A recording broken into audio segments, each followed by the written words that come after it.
이 새벽에 하나님 우리에게 주시는 말씀은 마가복음 10장 42절로 45절까지의 말씀입니다. 예수께서 불러다가 이르시되 이방인의 집권자들이 그들을 임의로 주관하고 그 고관들이 그들에게 권세를 부리는 줄을 너희가 알거니와 너희 중에는 그렇지 않을지니 너희 중에 누구든지 크고자 하는 자는 너희를 섬기는 자가 되고 너희 중에 누구든지 으뜸이 되고자 하는 자는 모든 사람의 종이 되어야 하리라. 인자가 온 것은 섬김을 받으려 함이 아니라 도리어 섬기려 하고 자기 목숨을 많은 사람의 대속물로 주려 함이니라. 아멘. 이는 살아계신 우리 하나님의 말씀입니다. 이 시간 주신 말씀 가지고 예수님의 목표라는 제목으로 말씀 나누겠습니다. 덴젤 워싱턴이라는 흑인 배우가 등장한 일라이라는 영화가 있습니다. 핵전쟁으로 폐허가 된 세상 속에서 그에게는 딱 한 가지 목표가 있었어요. 그것은 뭐냐면 인류가 멸망하는 위기에 놓여 있는데 마지막 남아있는 문명의 도시에 전해야 되는 책이 있었습니다. 바로 성경책이었어요. 그래서 그는 그 문명의 마지막 남은 장소를 향해서 매일 서쪽으로 향해서 갑니다. 목적지를 향해서 가면서 그 책을 뺏으려는 사람들도 있었고 그가 가지고 있는 그 무엇이든 무기가 되든 식량이 되든 물이 되든 무언가 뺏기 위해서 생명의 위험이 있었는데 때로는 방어를 하기 위해서 사람들을 해치기도 하지만 오로지 하나님의 말씀을 지켜서 마지막 인류 마지막 문명과 지식과 정보가 남아있는 그곳에 전달하기 위한 그 하나의 목표만 가지고 나아갑니다. 남은 인류를 종교로 지배하기 위해서 성경책을 뺏으려고 하는 악당도 등장하는데 그 모든 위기를 거쳐서 나아가죠. 그는 매일 아침마다 저녁마다 성경 말씀을 암송하고 또 모든 순간에 살아있음에 감사합니다. 밥을 먹을 수 있어서 감사합니다. 걸을 수 있어서 감사합니다. 라는 이 믿음의 고백을 가지고 가면서 믿음의 삶을 살게 한 성경책을 인류에게 전해주려고 계속해서 서쪽으로 나아갑니다. 이 영화의 주인공의 모습이 우리 예수님과 닮았습니다. 예수님도 자신이 가지고 있는 목표를 향해서 치우침 없이 망설임 없이 자신의 길을 걸어가셨어요. 제자들이 일과 함께 예루살렘 성에 입성했을 때에도 엄청난 환호를 받으셨죠. 그들에게는 목표가 있었기 때문입니다. 예수님이 여기서 자신들을 위해서 무언가를 해주기를 바랬기 때문입니다. 정말 그 정도의 인기라면 군중의 힘과 심리를 얻어서 정치적인 영향력을 발휘하는 자리로 가실 수도 있었어요. 기적과 치유의 능력, 귀신을 쫓는 초자연적인 능력을 가지고 로마 제국을 무너뜨리는 혁명가가 되실 수도 있었습니다. 유대인들이 기다리던 민족의 해방자나 정치적인 메시아로 인정을 받을 수도 있었습니다. 그 어떠한 목표를 가지시든지 사람들이 환호할 때 그 모든 것들이 되실 수도 있었어요. 얼마든지 다른 방법으로도 성공하실 수 있었습니다. 그런데 예수님은 하나님께서 주신 목표에서 단 한 번도 벗어나신 적이 없었습니다.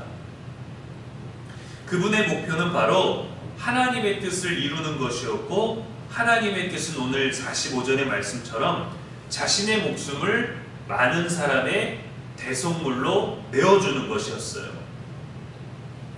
마가복음 10장은 제자들이 예수님의 영광의 자리에 있게 될 때 그 자리에 앉고 싶어 했던 제자들의 어떤 갈망, 욕구, 그런 상황에서 주어진 말씀입니다. 이미 제자들에게 목표가 있었어요. 예수님 곁에서 높아지는 것, 성공하는 것, 좌우에 앉는 것, 부를 잡는 것, 권력을 잡는 것, 섬기는 것이 아니라 섬김을 받는 자리에 가는 것이었습니다. 기대했습니다.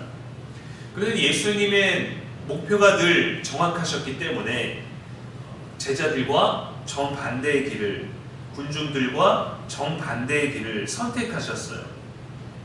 그분의 목표가, 그분의 초점이 얼마나 명확하셨는지 그분의 마지막 말씀이 다 이루었다라는 말씀이었습니다.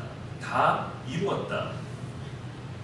그분은 다 이루셨는데 여전히 가난한 사람들이 있고 고난당하는 사람들이 있고 여전히 마음 상하는 사람들이 있고 여전히 믿음 때문에 핍박받는 사람들이 있고 고침받아야 될 사람들이 아직도 이렇게 많이 있는데 어떻게 다 이루었다라고 하실 수 있었을까요?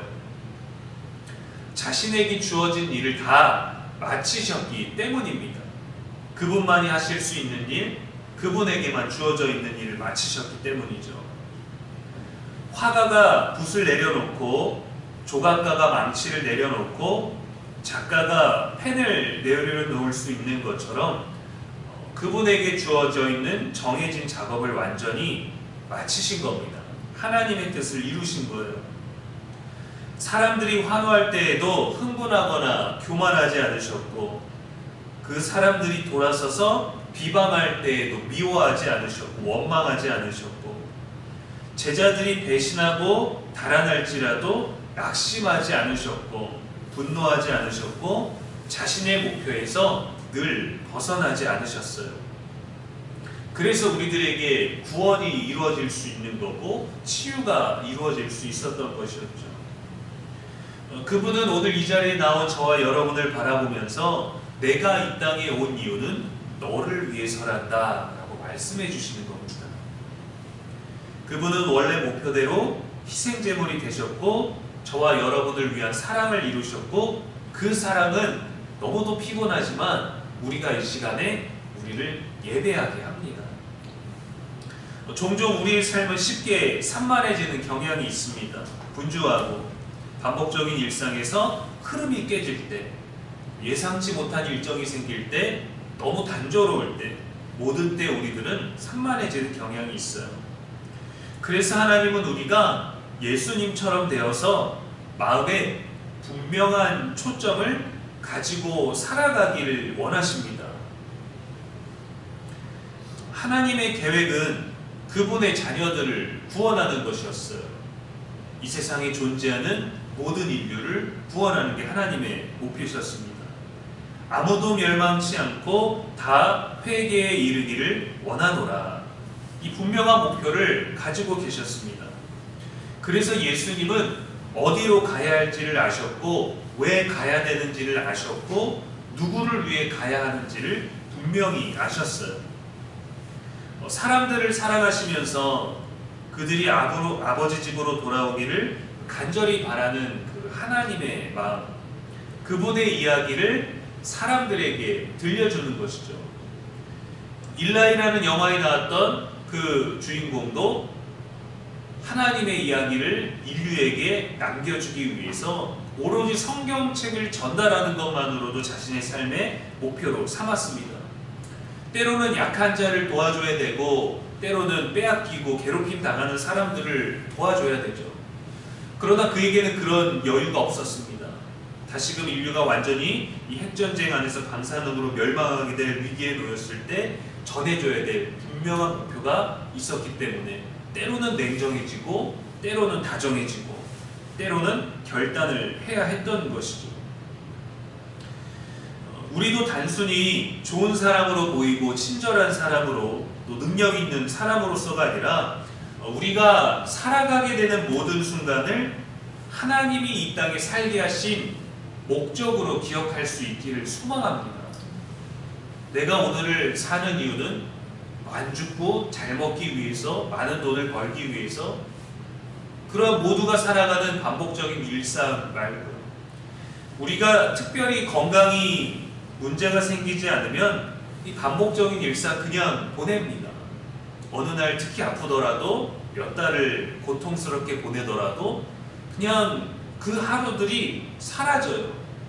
그러다 아플 때 하나님 도와주십시오, 고쳐주십시오 구하고 그러다 어느 순간 나아버리면 하나님 감사합니다 하면서 사실은 굉장히 특별한 감동 없이 그저 그런 날들을 믿음 안에서 살 때가 있습니다.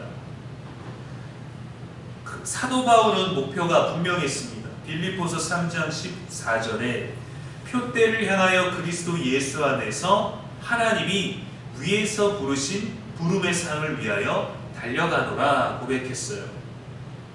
우리에게도 표대가 있어야 됩니다. 그저 그런 삶 가운데서 오늘을 살게 하신 목적이 무엇일까?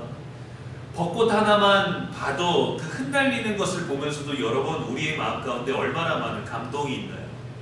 저도 어제 오후에 아이들과 부곡동 옆에 있는 그 공원을 쭉 따라서 걸었는데 벚꽃이 만개해 있고 또 흩날리기도 하고 땅에 많이 떨어져 있기도 하는데 그 꽃잎 하나를 휘날리는 꽃잎 하나를 잡으려고 아이들이 뛰어다니는 모습을 보면서 그냥 단순하게 아 이게 행복이네 이런 고백이 아니라 저 꽃잎 하나를 만들기 위해서 하나님이 얼마나 많은 시간을 준비하셨을까?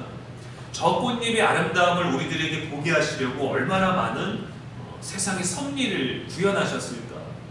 만약에 우리가 꽃잎만으로도 행복할 수 있다면 벚꽃은 사계절 내내 꽃이 피고 휘날려야 했을 것입니다.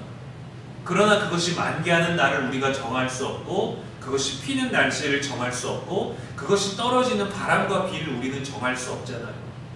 그래서 그것이 피어있는 한 1, 2주 되는 그 시간이 얼마나 아름답게 그것을 바라볼 수 있는 때입니까?